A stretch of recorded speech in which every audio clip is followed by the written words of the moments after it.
আমার একটা প্রশ্ন বলেন। আমি ইউনূস স্যারের কাছে জানতে চাই, দুইটা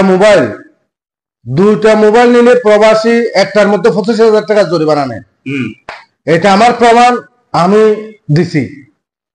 কেন বিদেশি কি অপরাধ করছে আমার টাকাতে আমি মোবাইল নেই? আমি তো মোবাইলের ব্যবসা করতেছি না। আমাদের ফ্যামিলিতে আছে 20 জন মানুষ। জি, আমি 4টা মোবাইল কেন নিতে পারবো না? জি, ইউনূস স্যারের কাছে আমার আবেদন, আপনি এই সম্বন্ধে আলোচনা করে পারমিশন দিতে হবে। এয়ারপোর্টে প্রবাসীদেরকে হয়রানি করা বন্ধ করতে হবে। আমার 1 নম্বর অনুরোধ ইউনূস স্যারের কাছে।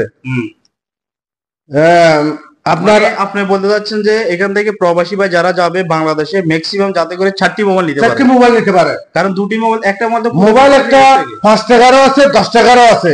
আমি 10 টাকার মোবাইল নিয়ে গেলে আমার অপরাধ কবে? এটা হতে পারে না। জি, এটা বাংলাদেশে চায় না। প্রবাসী কষ্ট করে বাংলাদেশের অর্থটা হয়ে কুমুর সুদা করে অনেক কষ্ট করে রেমিটেন্স পাঠায়। কিন্তু এরা সরকার, প্রজাতন্ত্রী সরকারের যারা চাকরি করে এরা কিন্তু বুঝে না। এরা মানুষকে ধোঁকা দেয়, এরা মানুষকে হয়রানি করে। এটা বন্ধ করতে হবে। এটা যদি বন্ধ না করে আমরা প্রবাসীরা অন্য সিদ্ধান্ত নিয়ে যাব ইনশাআল্লাহ। ইনশাআল্লাহ এটা প্রবাসী, আমি ডক্টর ইউনূস স্যারের কাছে অনুরোধ জানাচ্ছি। যারা আছেন এই ভিডিওটি খুবই জোরালো ভাবে আপনারা শেয়ার করে দিবেন যাতে করে